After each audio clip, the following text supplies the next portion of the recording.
The snow fell like sharp blades, cutting through the icy air of the Hurtgen forest, as a deadly silence swallowed every twisted tree, every meter of war-stained soil. And there, among dark trunks and cold smoke, an American soldier was about to die. There was no shelter, no reinforcements, no hope, only his trembling breath and the distant sound of bolts being pulled by enemy hands he couldn't even see. 9 German snipers, hidden like invisible predators, had a single target: him. Each shot felt like a sentence. One bullet pierced the air so close to his face that it tore the thin skin from his temple. Another shattered a branch above his head, scattering splinters that cut his cheek. The blood ran hot, contrasting with the cold that gnawed at his bones. He threw himself behind a broken tree, but he knew that wouldn't save him for long. The Germans were patient, calculating, precise. They knew how to wait hours, days, however long it took. One of them fired again. The tree trembled. His heart almost stopped. It was the kind of situation from which no one returned, and to make matters worse, everyone in his own unit was sure of it. With that old M1 Garand? That's suicide, they said, laughing. That weapon should be in a museum, not in a war. But at that moment, as he pressed the rifle against his chest as if it were the last link between him and life, the joke seemed crueler than ever. Another shot. This time, it hit the ground inches from his boot. The dirt flew into his face, getting into his eyes, burning. He was running out of time.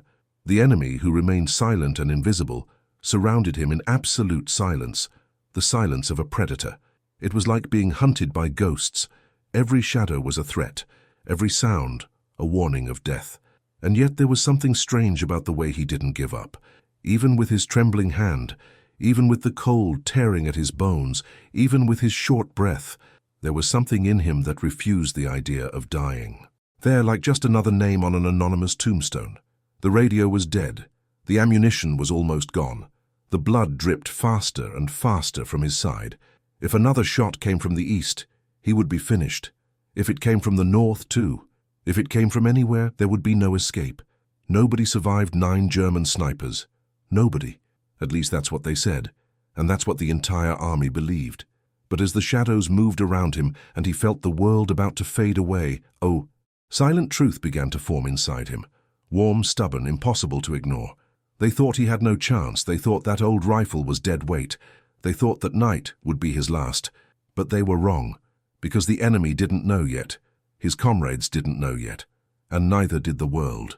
But in less than 48 hours, that simple man, exhausted, wounded, and alone, would do something that defies logic, technique, and fear. He would take down 9 German snipers, one by one, and forever change what the army thought about ordinary soldiers. And it would all begin there at that exact moment when death seemed certain. Except that death didn't know him that well. After everything you've read so far, could you survive alone, surrounded by 9 German snipers, in the deadliest forest of World War II? If this type of story captivates you, shocks you, and makes you want to know what comes next, enjoy it and subscribe to the channel and leave a like. That way, you always get the next epic battles that history almost forgot. And since you're here with me, comment below which city and country you're watching from. I want to know how far these stories are going. Death nearly claimed him in that clearing, but the real turning point was yet to come. When he leaned his back against the broken tree, feeling the cold seep through his torn layers of clothing, something inside him began to reorganize itself, as if an internal compass were turning until it pointed in the right direction. It wasn't courage, it was necessity, the kind of raw instinct born in people who have spent their entire lives fighting to survive things long before the war. Gradually, the sounds of the forest began to become clearer, cleaner, more distinct, as if each noise had its own space in his head. The heavy breathing of the Germans in the distance, the ricochet of snow displaced by the wind, the weight of the rifle vibrating in his hand. It was at that moment that something extremely simple, almost banal, illuminated his mind, and that would change everything in the coming hours. The silence was not homogeneous. There were 2 silences in the forest, one natural and another tense, a silence of something hidden, a silence he had known since he was a boy, When he went out to hunt coyotes that prowled around the family's henhouse, it was the same silence that experienced hunters recognized before a predator advanced. And now, there, frozen, wounded, and surrounded, he realized the snipers who wanted to kill him were making the same mistake that animals made. They held their breath seconds before firing. That was it. A small but perceptible pause, a micro-void in the sound of the forest, an almost invisible gap revealing the position of whoever would pull the trigger. It seemed absurd to any other soldier, but for him it was an ancient science, a science learned not in training camps, but in the cornfields of Iowa, where he spent hours standing still, observing and listening before firing at a clever coyote. He remembered his father saying in a low voice, "Don't look for the animal. Listen to what it's hiding." And when that thought returned, something clicked. Suddenly, the entire forest seemed to open up. He perceived 3 possible firing directions from the patterns of silence. His heart raced, but his fingers remained firm on the trigger. He waited, just waited. That was what no one understood. His patience was not normal. He was capable of standing, still like a stone, breathing almost nothing, observing everything, listening to everything. And then it happened. A half-second pause in the northeast direction. He turned his body, raised the Garand, feeling his muscles burn from the abrupt movement. His finger pressed the trigger almost the instant he identified the source of the silence. The shot echoed loudly, piercing branches, ice, and darkness. Then came the result. A body falling on the snow, heavy, without elegance, out of control. The first German was dead. He didn't smile, he didn't celebrate, he didn't feel glory. He just took a deep breath as if confirming a hypothesis. It worked. What the military world never taught, the field did. And that, simple as it was, would turn the tide. But his shot also did something that would further change the course of that confrontation. The other snipers realized he wasn't as defenseless as they had imagined. The atmosphere in the forest changed immediately. The tense silence turned into unease. There was subtle movement among the shadows. He felt it. Would they feel fear? No, not yet. But they weren't so confident anymore. A predator that underestimates its prey takes its first step towards its own death. He stayed low, calculating every sound. The wind changed direction, and this had 2 meanings. It made it harder to hear, but it also revealed a slight alteration in the air's odor, a subtle metallic smell coming from the iron of the enemy rifle to the east. It was such a small detail that it almost went unnoticed, but he had learned to hunt using exactly those details. And so, without thinking, without hesitating, he repeated the trick. Silence. Pause. Shot. Another body fell. The second German in less than 20 minutes. Now the psychological terror began to work in his favor. 2 elite snipers taken down by a single, dirty, bleeding soldier, armed with a rifle too old for his comrades' liking. He heard quick footsteps being retreated. This was rare. The enemy was repositioning. They had understood. It was no longer just an execution, it was a hunt in which the hunter was beginning to become the hunted.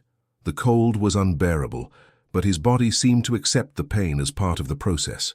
Every muscle vibrated, every nerve screamed, but he remained focused, balanced, as if he would trade his own life for the chance to hear better. Another strange silence fell over the west. Another pause, another held breath, and he knew exactly what it meant. It wasn't a shot yet. It was preparation. The German was adjusting his aim, perhaps calculating the wind, perhaps waiting for him to move. And then, just as he did with coyotes trying to surround him, he did the unthinkable. He exposed himself. He moved his shoulder just enough for the enemy to believe he was about to stand up, and when he heard the held breath, he fired a millisecond before the enemy. The third sniper fell. The terror solidified. Now, yes, there was fear on the other side. He felt it. It was almost palpable in the air. That forest, which should have been his tomb, was becoming familiar, almost comfortable ground. He had no technology, no protection, no modern equipment. He only had an old M1 Garand and a lifetime of experience listening to what most people never understood. And as time passed and the snow erased tracks, he knew it wouldn't end there. 9 enemies had come to kill him. 3 had already fallen. The other 6 were hidden somewhere in that labyrinth of trees and shadows, but they were no longer confident hunters. Now they were restless, uncertain, vulnerable. And that was enough. He wasn't afraid of the darkness. He had lived his whole life in it. The snow continued to fall in thick, heavy flakes, as if the forest itself wanted to erase any trace of the battle raging among those dark trees. He was panting, his hands icy, the blood drying on his face and his skin throbbing from the cuts. But his mind was completely awake. It was as if, with each victorious shot, his consciousness expanded, perceiving things that an ordinary soldier would never notice. This wasn't luck, it wasn't a miracle. It was experience, instinct, a lifetime of listening before acting. And he knew, even before thinking rationally, that the enemy would change their behavior now. They would no longer use the standard method. They would no longer fire alternately, nor retreat in a straight line. Elite snipers were too proud to retreat without trying some more sophisticated strategy. And soon he noticed the change. The forest was no longer silent, it was smart. The sound of the branches, once so natural, now came with small sonic interferences, micro-vibrations, too faint for ordinary ears. But he could hear it. It was almost like hearing the cornfield swaying when a coyote slithered along the side. The Germans' trick now was different. They were spreading out. They wanted to surround him, not as prey, but as angry predators. They wanted to test his patience. They wanted to break him. And that was their biggest mistake. He didn't break. The forest seemed to breathe along with him. The wind blew low, passing through the tree trunks with a sound like distant whispers. He crouched, not out of fear, but because that posture allowed him to feel the ground vibrate. And there, with his hand resting on the frozen earth, he noticed something else. Footsteps. Soft, light, yet rhythmic. 2 Germans advanced together. Something rare for snipers. This meant fear. If they were in pairs, it was because they didn't want to die alone. He took a deep breath and let every muscle in his body slow down. His heart still beat fast, but his breath became a soft trickle of vapor rising in the icy air, like it did when he waited for an animal to come within range, like it had done since childhood. He closed his eyes for a few seconds and listened. The world seemed distant, the sound of branches cracking, the rustling of snow being compressed by boots, the light friction of military fabric against the tree trunk. All these small clues were enough. He opened his eyes, slowly raised the garand and waited for a pause. All it took was a single pause, and it came. The trapped silence, the sound of the enemy holding his breath to aim. He anticipated the movement and fired. The first fell immediately, and the heavy body in the snow produced a deep, muffled sound. The sniper's partner, startled, did what he expected. He took a step back, and that step back was his sentence. A step back produces a different sound in the snow, more dragging, thicker. He turned and fired again. 2 shots, 2 bodies, 5 snipers down. Now everything changed completely. His reputation was being built there, inch by inch. The forest had become his territory, not because he mastered modern weapons, but because he possessed something the Germans, with all their technical precision, lacked: the ability to sense the environment as if it were part of him. The wind shifted again. The cold intensified, almost cutting through the skin, but he remained steadfast. He knew the last 4 enemies would attempt a final assault. They wouldn't accept being outmatched by a single wounded soldier with a worn-out rifle. And that's when the psychological terror truly began to appear. Not in him, in them. The Germans now avoided firing rapidly because each shot betrayed their positions. They avoided moving too much because any sound could be fatal. They even avoided taking deep breaths. Everyone was trying to manipulate the forest, trying to silence their own presence. But this created a pattern, and patterns were exactly the kind of thing he always detected first. The genuine forest made noise. Animals, wind, snow, living wood, everything moved. But the Germans, they were too still, too perfectly composed. And what is artificial always stands out. Always. That's how he found the 6th. Not because he heard a gunshot, not because he noticed movement, but because a branch was too still. The snow piled up on the tree should have fallen with the wind, but it didn't. Why? Because someone was underneath, blocking the natural movement of the air. He aimed in that direction, adjusted the angle, and fired. The body fell forward, pushing snow in all directions. It was the 6th. The forest trembled. Yes, trembled. Not physically, but atmospherically. The remaining three scattered even further, but it was too late. The mental war was already lost for them. Now every shadow was dangerous. Every tree trunk seemed to watch them. Every sound they made seemed too loud. It was then that he did something the soldiers around him could never explain.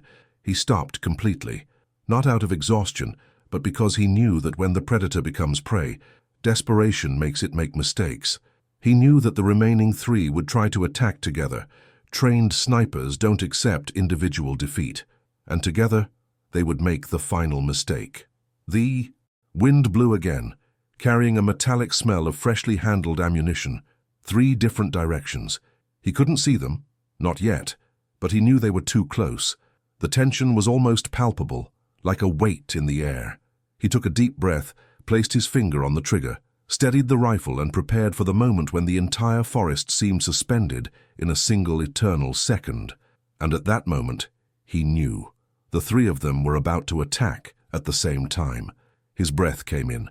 Thick clouds of vapor, mingling with the frozen air while the forest remained still, as if the world were holding its breath before the inevitable explosion. He knew the 3 remaining snipers were taking up positions. He didn't need to see or hear clearly. He only needed to feel. It was something so deep, so intimate, that it seemed like a primal 6th sense, like that of a wild animal that knows when it is surrounded. The wind carried small fragments of information, the metallic smell of ammunition handled hastily, the faint rustle of cloth snagging on tree bark, the minimal displacement of snow caused by human movement. Each detail, to any other soldier, would be nothing. To him, it was everything. The Germans were attempting something daring. They would attack simultaneously, to overwhelm his instincts. A logical strategy against any enemy, but not against someone like him. The next few minutes would determine whether he lived or was destroyed right there, in that silent field. Where the snow swallowed all tracks, he closed his eyes for just a second, not to rest but to see better through the sound, just as he did in childhood when his father taught him to hunt animals that no one could find. "Listen to the forest before you listen to the animal," his father would say. Now, decades later, those words echoed like a prophecy. He opened his eyes and lowered his body, resting his knee on a hard, snow-covered root. The frozen wood burned his skin through his torn trousers, but this only served to bring him even more focus. The old Garand was steady in his hands, worn, scratched, heavy, but faithful, and in that instant, he didn't treat it as a mere rifle, but as an extension of his own perception, a piece of himself, an extension of his will to survive. The forest began to change. First, a heavy silence, then a micro-vibration of the ground, something so subtle that only someone who grew up treading on soft farm soil, listening to the living earth, would be able to notice it. The footsteps were approaching in an arc, as if the Germans believed he would try to flee to one side. They were convinced he would run, that he would try to hide, that he would be human. That's when he realized the irony of it all. It was precisely ordinary humanity that deceived them. They treated him like a standard soldier. He wasn't. He never had been. He was the cornfield boy who learned to move with the wind. He was the coyote hunter who knew that the most dangerous predator always came from behind. He was the simple man who, having nothing but his own life, had developed an instinct that no military manual could teach. And then everything happened at the same time. The first gunner fired from the left. He heard the crack of the shot, but more importantly, he heard the enemy's body shift first. It was a quick, unmistakable sound, the weight shifting from one foot to the other, the faint click of a boot pressing against fresh snow. He reacted instantly. He rolled to the side, braced himself with his left hand on the ground, and fired the Garand at an improbable, almost impossible angle. The bullet pierced the air with force and struck the target squarely.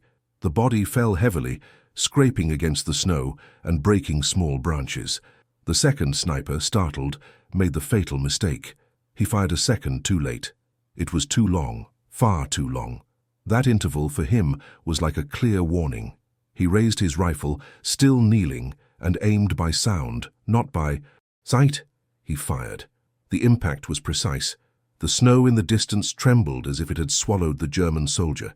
Now there was only one left, and this one was the most dangerous. The last one, always, is the most determined, the most disciplined, the coldest, and probably the most experienced.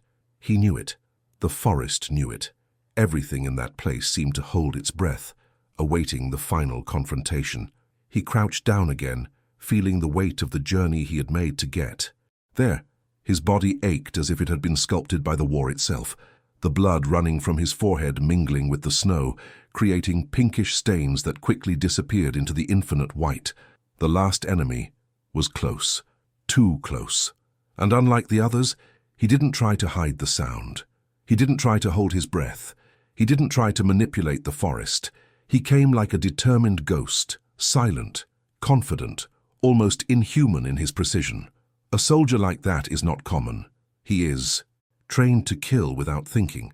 He was the kind of man Germany sent when they wanted to ensure someone was truly dead. He closed his eyes again, not out of fear, but because his hearing needed to be absolute. The snow whispered beneath calculated footsteps. The wind shifted slightly. Something metallic, perhaps a belt, brushed against a button on his uniform. That was enough. He inhaled and held his breath for half a second. And in that half second, he felt it. The sniper was positioned behind a tree taller than the others, about 60 meters away, the perfect distance to shoot without being seen. The enemy was preparing. His breathing was steady, disciplined, with an almost mechanical rhythm. He was aiming, and he was aiming to kill. It was then that he did the unthinkable. He stood up slowly, as if offering his body to the shot, as if surrendering to the death everyone expected. The German sights adjusted immediately. He heard the click, the fatal micro-gesture. It was the moment he had been waiting for. At the exact instant, the German adjusted his body to fire. He turned his rifle, leaned his torso to the right, and fired before the enemy could complete the movement. Absolute silence. Then, a dry sound. The German soldier fell backward, struck with surgical precision. The ninth one was dead. The forest, once harsh, now seemed quiet, almost respectful. He stood there, panting, covered in blood and snow, clutching the old Garand that everyone called scrap. But there, in that instant, he became something greater than himself, something the Germans would never forget, something the Americans would take a long time to believe. A simple man, with a simple trick, that everyone underestimated until the very last second. The forest fell silent after the last body fell, not an ordinary silence, but a heavy, almost sacred silence, as if that patch of land understood that something extraordinary had happened there. He remained motionless for a few seconds, his Garand pointed. Into the void, breathing rapidly, his chest burning, his vision blurred. It was hard to believe he was still alive, hard to believe he had faced 9 trained snipers, and won. Yet no sense of victory filled his heart. Only a strange mixture of relief, exhaustion, and disbelief. War didn't give heroes time to celebrate. War only allowed survivors to keep walking. He looked around, trying to understand how he had done it. There were no medals, no witnesses, no applause, just 9 shadows, scattered across the snow, each representing a moment of death avoided by centimeters. The icy wind hit his face, bringing the pain back, reminding him that his body was bruised, about to collapse at any moment. But he took a deep breath and continued, taking a few slow steps while every muscle protested. The walk to his unit seemed endless. The forest, so hostile hours ago, was now just a silent road, marked by small footprints and splashes of blood that would soon disappear under the snow that was falling again, erasing everything as if nothing had happened. When he finally emerged from the woods and reached the American line, the soldiers looked at him as if they were seeing a ghost. No one believed him. "You alone?" they asked. He simply nodded without boasting, without explaining. He sat on the nearest ammunition box, took a deep breath, and let the Garand fall into his lap. The rifle was dirty, worn, covered in snow and dried blood, but still warm from so many precise shots. The other soldiers approached, some incredulous, others frightened. It wasn't normal to return alive after facing a single sniper. Imagine 9. Stories began to circulate, first as murmurs, then as exaggerated accounts. In a few hours, he became a legend within his own company. In a few days, rumors crossed entire lines. "There's a guy who took down 9 German snipers in 2 days. They say he can hear the enemy breathing. They say his rifle is cursed. They say he never misses." The more, The rumor grew the more he tried to avoid the attention. He didn't like being watched. He didn't like being called a hero, because heroes, in his view, were men who returned home without having seen so much horror. He was just someone who learned to survive the impossible, not for glory but for stubbornness, necessity, and instinct. The officers began calling his name. They wanted reports, testimonies, details about how he had accomplished such a feat. He responded with his usual simplicity. "I only heard before I saw." This confused everyone. No one understood how a farmer from the interior without advanced training had done something that even the best American snipers couldn't achieve. But he knew. It was the past that spoke. It was his childhood in the cornfields, the hard life, the work from before sunrise, the long days hunting pests, listening to the sound of the earth, feeling the wind change. He didn't have a military advantage. He had a human advantage. The official reports confirmed everything. 9 snipers killed, distances ranging from 40 to 200 meters, absurd precision, improbable physical endurance, and an emotional calm that frightened even his superiors. He was recommended for a medal. He was praised in meetings. He was mentioned in strategic reports as a man of extraordinary instinct. But none of that changed who he was. He didn't know how to handle praise. He didn't know how to handle fame. And he certainly didn't want to deal with the image of a jungle champion. He just wanted to go back to the wagon and the sound of the rain hitting the barn, as he himself said. That was the phrase many officers never forgot, because it explained everything. He didn't fight for ego. He fought because he wanted to go back to a simple place, to a simple life, to an existence that didn't involve aiming at shadows and listening to breaths about to kill. When the war finally ended, everyone expected him to become an instructor, a symbol, a name cited in military textbooks. But he refused it all. He simply gathered his things, shook hands with a few friends, and left. He returned to Iowa, to the same piece of land, to the same barn, to the same quiet routine that had shaped his senses. He planted corn. He tended the cows. He helped his neighbors. He lived as he always had, without fanfare, without glory, without explanations. And he never told anyone what he had done. The few people in town who knew a bit of the story thought it was an exaggeration. They thought it was made up. They thought it was impossible. And he didn't correct them. He didn't feed into it. He didn't deny it. He just smiled, put on his hat, and kept working. Decades later, when a historian found the combat reports, the military world was shocked. The feat seemed unreal, but there it was, documented, signed by officers, recorded by witnesses. A simple man with an old rifle that everyone mocked had turned the inferno of the Hurtgen forest upside down and made the enemy retreat. 9 lives taken, 1 life preserved. The war never made him a public hero. History never put him on magazine covers, but among soldiers, among men who know the weight of shooting and surviving, he became pure legend, not for the weapon he carried, but for the skill that no one expected an ordinary man to possess.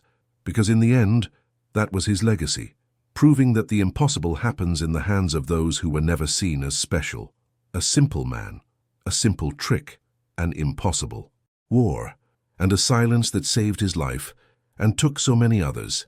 Even after official reports confirmed the feat, and even after officers tried to use it as an example in training exercises, something inside him had changed permanently. The forest wasn't just there behind him, the forest now lived within him. Every sharp sound reminded him of a bolt being pulled. Every sudden silence reminded him of the pause before an enemy shot. And every held breath, however commonplace, rekindled memories of when he depended on hearing exactly that to survive. The war had turned him into a legend, but it had also left unseen scars. The price of greatness didn't come from denied medals, nor from uncomfortable praise. It came from the silent days when his mind insisted on taking him back to that frozen clearing. It came from the way he walked through the fields, unconsciously assessing every movement of the wind as if searching for an enemy. It came from the way he slept lightly, waking at the slightest creak of wood, as if once again under the gaze of invisible men. It came from the way he held a hammer, a hoe, a bucket, always with the same care with which he held the old Garand. It was involuntary. It was inevitable. It was the kind of remnant that only those who kill to survive understand. Sometimes, while working in the fields, he would stop and gaze at the horizon, where rows of corn swayed in the wind. To anyone else, it was a peaceful and ordinary scene worthy of a postcard. To him it was different. The rustling of the leaves reminded him of the whispers of snow in the forest. The sound of the wind passing through the crops reminded him of the cold breath of snipers hidden behind the trees. The rural world, which should be a place of rest, had become a permanent reflection of the war, not a nightmare but an echo, and echoes never completely disappear. He avoided talking about that battle, not because he was ashamed or afraid, but because he knew that explaining what really happened would be impossible. How could he explain that at certain moments he couldn't see the forest? I felt the forest. How could he explain that during those 48 hours, the line between instinct and consciousness became so thin that he no longer knew if he was human or just an extension of the wind? How could he explain that death ceased to be something distant and became a real, almost familiar presence, observing his movements and missing by mere centimeters? Explaining this to someone who had never faced death so closely would be like trying to explain the smell of rain to someone who had never felt the wind. It wouldn't work. That's why he kept quiet, and silence slowly became his way of continuing to live. But the world did not forget. Soldiers who fought with him told the story to new recruits. Officers used his name as an example of instinct, courage, and improvisation. Historians stumbled upon old reports and were perplexed to discover what seemed like fiction. German veterans, years after the war, mentioned an American ghost that had terrorized them in the forest. At the same time, he walked through Iowa carrying buckets of water, feeding chickens, planting corn. A man who became a legend without ever asking for it. Over the years, his survival in that battle gained different interpretations. Some said he had supernatural gifts. Others said the rifle was cursed. Others claimed he had been part of a secret unit. But no one came close to the truth. The truth was much simpler. He was an ordinary man, shaped by a hard life, who discovered a unique and strangely beautiful way to survive the impossible. On certain nights, when the full moon illuminated the fields, he would go for a walk. The wind made the cornstalks dance like gentle waves. He would stop, close his eyes, and listen. He always listened. The past returned like long shadows, but now without threat. Only memories, only marks, only that which had been a part of him and which would never cease to exist. Sometimes he would open his eyes, look at the sky, and murmur, "I'm back." It was the only moment when he seemed to speak to someone invisible, perhaps to the 9 enemies who never knew him as a man, only as a target, perhaps to the boy he was before the war, perhaps to God, perhaps to himself. He never explained. But the greatest price of greatness wasn't emotional. It was loneliness. Not a sad loneliness, but an inevitable loneliness. The loneliness of someone who had lived something so rare, so extreme, so beyond human limits, that no one around him would ever understand. He could laugh, work, eat, talk, live normally, but there was a part of him that only existed in that forest, a part of him that froze the moment 9 men tried to kill him, and no ordinary life could undo that. As he grew old, his body weak, his eyes slower, his hands trembling with age, he could still hear perfectly. He could still distinguish the sound of falling rain from the sound of a leaf being crushed by a distant animal. He could still recognize the right silence from the wrong silence. He still had his instinct, and that was at the same time his blessing and his curse, because true greatness never comes unscathed. The war gave him a place in history, but he collected the rest in his soul. Time passed, the war ended, the men returned home, but his story began to spread like silent fire. No one could accurately explain how an ordinary soldier without elite training, without modern equipment, without support, had overcome 9 of the best German snipers in the region. Official reports described numbers, distances, conditions, but reports don't capture what really happened, what one feels, what one fears, what one survives, and perhaps that's why his story grew so much. Not because he told it, but because others told it. Always others. In the weeks following the battle, entire units repeated his feat as if it were a parable of survival, a story, destined to inspire those on the verge of collapse. For the American soldiers, he was living proof that a simple man could turn the impossible around. For the Germans who survived that front, he became a ghost, a spectre that appeared where it shouldn't exist, that seemed to foresee shots before they were fired. They said he heard silence as if it were noise. They said he never appeared where he should be. They even said he came with the wind. And the more they talked, the less he recognized himself in these versions. Because the truth was far more human. He wasn't invincible. He wasn't mythical. He wasn't supernatural. He was simply someone who learned to survive with the tools he had. And even so, that was enough to rewrite a small part of World War II, a part that no one expected. But as his fame grew, he distanced himself from it. Unintentionally, he earned nicknames that followed him through the corridors of military camps. The Listener, the Ghost of Garand, the Breath Hunter. He always thought it was an exaggeration. He never wanted to carry titles. Young soldiers would come to him for advice, hoping for some secret technique, some inspiring phrase, some innovative method. He, with his low voice and simple manner, would repeat, "Listen, that's all, listen." And that confused everyone. Not because it was difficult, but because it was too simple to seem real. When his unit advanced and took control of the Hürtgen forest region, intelligence officers began investigating the true impact of his action, and that's when they discovered something that never fully made it into the public record. The fear caused by the fall of the 9 German snipers provoked a retreat in at least 3 enemy infantry groups who believed they were being hunted by an entire platoon. The enemy abandoned strategic positions and left areas that would have taken weeks to conquer using traditional methods, all because of a single man with an old rifle. Officials requested his testimony. Historians wanted interviews. Generals noted his name, but he didn't care. The only thing he wanted was to go home, to leave the war behind, to bury the weight of every second lived in that forest. When permission finally came, he gathered the few things he had, handed over the old Garand, not without looking at it one last time as if saying goodbye to a friend, and boarded the train that would take him back to Iowa. The return was silent. There was no band, no parade, no official honors. There was only the dirt road, the old fields, and the wind rustling against the windows of the simple house where he grew up. He arrived carrying a weary body and a mind full of echoes. His mother hugged him. His father squeezed his hand tightly. The neighbors greeted him as they greet any other young man who returned alive. No one imagined that this man, with worn clothes and a humble look, had become a military legend, and he preferred it that way. Returning to his routine, he realized that life in the countryside was where his senses made the most sense. The sound of the wind through the trees, the sound of chickens pecking, the rustling of leaves under light footsteps. All of this was familiar, comfortable, almost therapeutic. But there were moments, always at night, always when the world became too quiet, when he heard the silence of war calling his name, not as a threat, not as trauma, but as an eternal reminder of the price he paid to stay alive.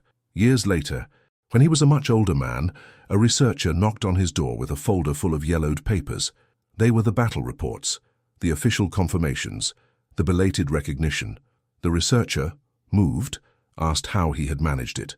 The old soldier smiled slightly, wiped the sweat from his brow and replied, "I just heard it. Nothing more. No elaborate explanation, no attempt to exaggerate, because for him the story wasn't about killing 9 snipers. It was about surviving them, and that made all the difference. When he died decades later, the funeral was simple. Just family, a few friends, some veterans who knew part of the true story. But among these veterans there was absolute respect. There was no exaggeration. There was no myth. There was recognition. Because they knew what most never knew, that war is sometimes won not by extraordinary men, but by ordinary men who, for a brief moment, do something that no one believes is possible. And that was his legacy. A simple man. An old rifle. A deadly forest.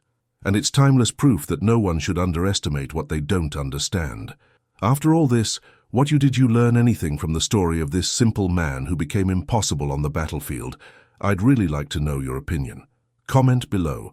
And if this type of story captivates you, inspires you, or surprises you, leave a like and subscribe to the channel. This way you can continue to follow real, intense, and revealing stories like this one.